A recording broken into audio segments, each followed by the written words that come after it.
I'm not a huge believer in ghosts. Personally, I don't believe in ghosts. Yes, I do. I blame my mother. I feel like it'd be ignorant not to, like. It'd be ignorant not to? Yeah, like. You can't tell me they're not real. This earth is too big. Like, the universe is too wide. Like, don't tell me they're not real.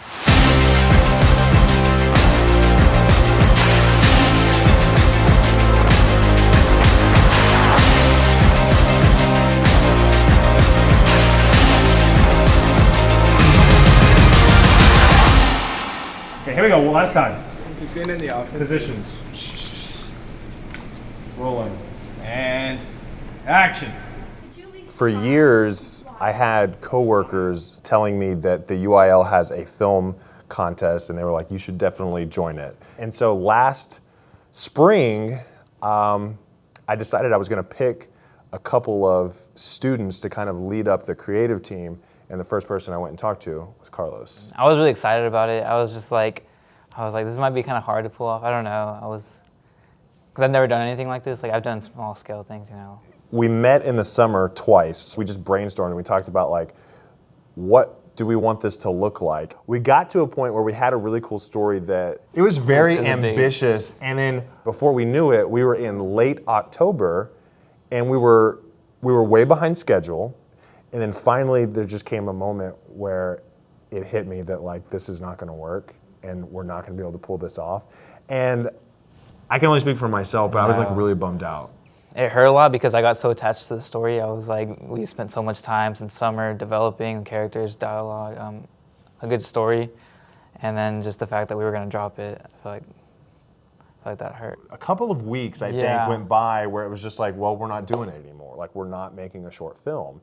And I was really bummed out. And then finally, I gathered the whole team together and I said, look, I know this is like a long shot, but what if we do this story where the other one was too ambitious? Like, we have a story that meets all the criteria, and like, to make it as easy as possible for us. Instead of having older actors, we have high school kids. And instead of it taking place in all these places like a hospital, it takes place in the school, which I have access to. In real life, okay, the Deer Network has done stories because there are students that have claimed to see a ghost in the school. But I've heard from more than one employee who have had experiences. There's all this stuff that I personally don't buy, but people really claim it. So that was the basis that's why we decided to do this. Like, we didn't just come up with a ghost story out of nowhere. It's based on actual reports. Yeah.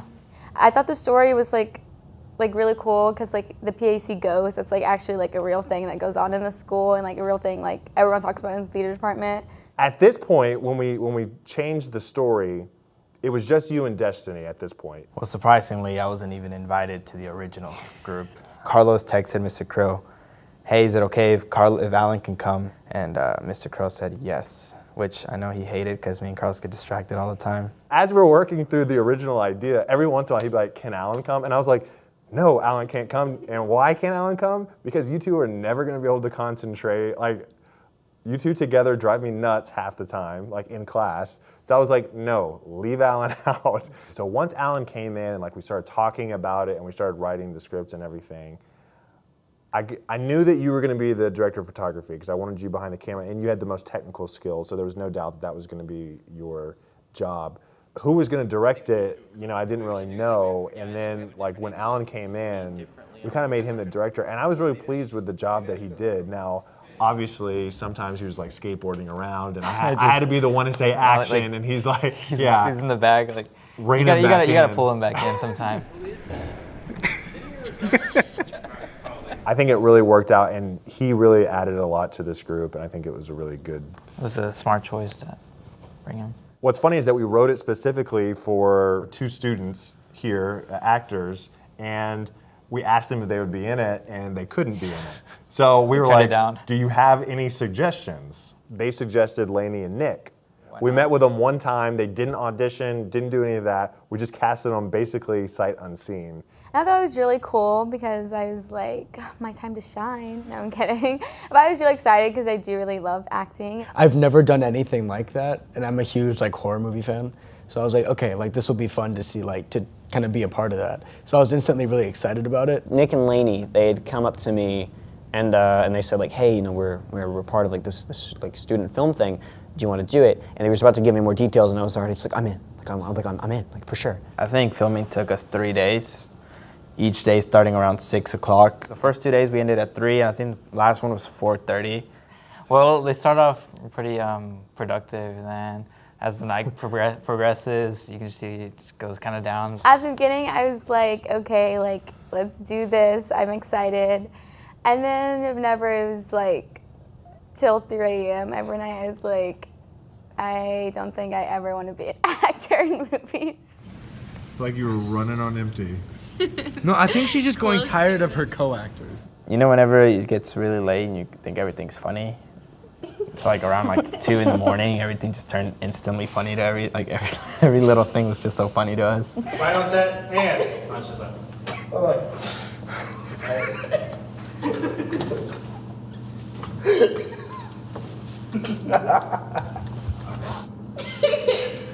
Stop laughing.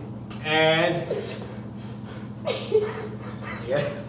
I think I need to take a moment because you're making me laugh. I'm so tired. You're ruining this shot. Okay. Surprisingly, the biggest challenge for Nick and Lainey, which is Sam and Lainey, was getting them to act like a couple, which in real life they are a couple. We thought we had hit the jackpot. Yeah, because they're a couple. like, You great, we think have a couple. they could act like a couple, but So the day we started filming, or it was the second day, I didn't know, they put this on, so they're like, okay, so you guys are like gonna have a kiss scene.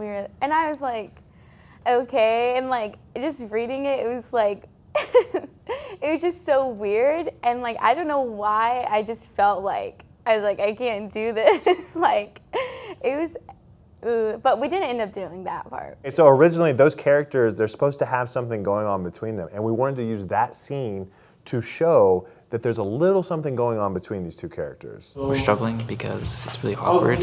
We do want to establish the fact that they are dating, or they at least have something going on, but we're just having problems figuring out what that is Because exactly. honestly, right now it just seems a little cringy.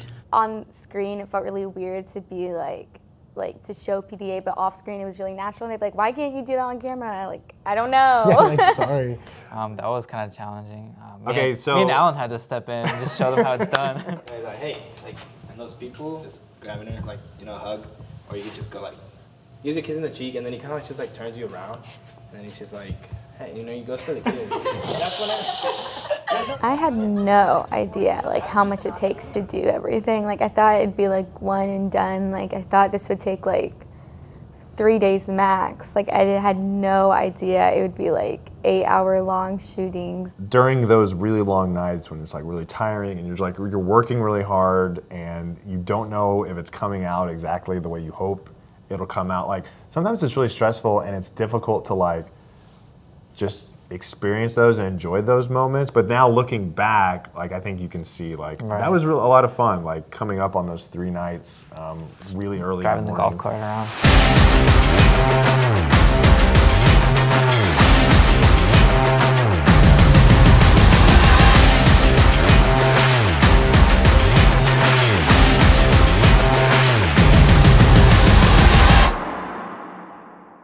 So this is the last shot for Phenomena, and after this, we're done. We're going home. It's almost 3. We're all ready to go home. We're all tired from all the hard work. Ready to wrap this up. All right, get out the way. Let's go. The first cut of it was 9.5 minutes long, 9.5 minutes. and there's a 7-minute time limit. And so we actually did have to completely restructure the whole beginning of the film. So that was the biggest thing that helped us get down to time. We knew for sure like the ending could not be messed with. Right. Like we had to have that big ending, and if we were gonna have to cut something, it was gonna have to be something in the middle, something in the beginning, but for sure not the ending.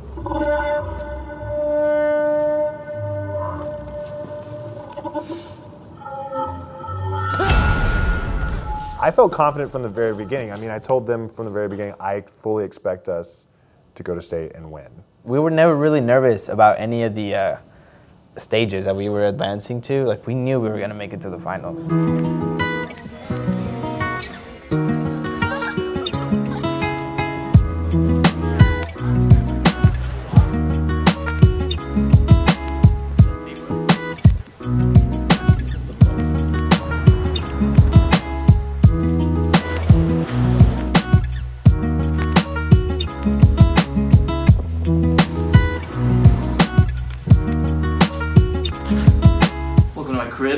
Okay, over here, we have 2 beds, but honestly, we're probably gonna just use the one.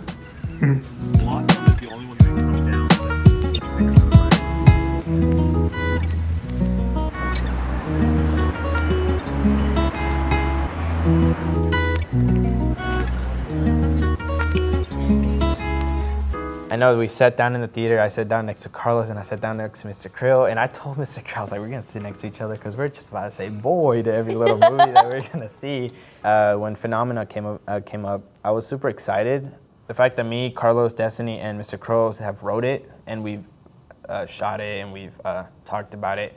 To us, it wasn't like a big deal. Like to us, it was just like, But as soon as the jump scare happened and people actually reacted to that and actually jumped, first thing I did, I was telling Mr. Kerr, I was like, fist pumping, man. Are we scared these people? We gotta get out of here right now. I'm not joking. We can't just leave. What about Connor? Sam, if you want to go, then go. But I'm not leaving. Okay, hey, it's gonna be fine. We'll find Connor and then we'll just get out of here. Watching something that that we actually took the time to make and produce and just put so much thought and effort into. It was really rewarding. Like I was like yelling at Destiny. I was like, Destiny, here we go. Destiny, here we go. We're gonna win. And as soon as he called the 3rd place winner, just kind of like, I mean, it just bummed me out, man. I was just like, I was frustrated, mad, and annoyed all in like 3. I was just overall mad. The experience is what I wanted most for us, and we got there, and it didn't end up exactly the way that we thought that it should or that we expected it to.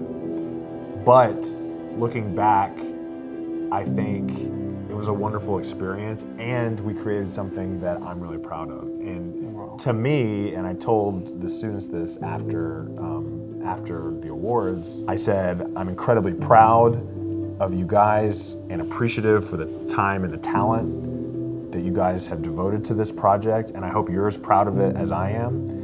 And honestly, I don't need a plaque from the UIL to know that we created the best short film in the state of Texas. And I hope they're proud. Like, I thought this movie came out really good. I felt like I was part of something really special. And I really want people to see that whenever they watch this film. Like, I want them to see all the hard work that it takes. In words, it seems so simple, but yet, like, we made a movie. I think it was just a crazy journey. I think it was really inspiring, especially for next year, just years to come. I'm thankful that I have a job that allows me to, not only do I get to teach younger people things that I enjoy doing, but it also allows me to be creative with them. And I think that is probably my favorite part of the whole thing. It was an experience that I really enjoyed doing, and I look forward to doing it more in the future. I loved every single bit part of it.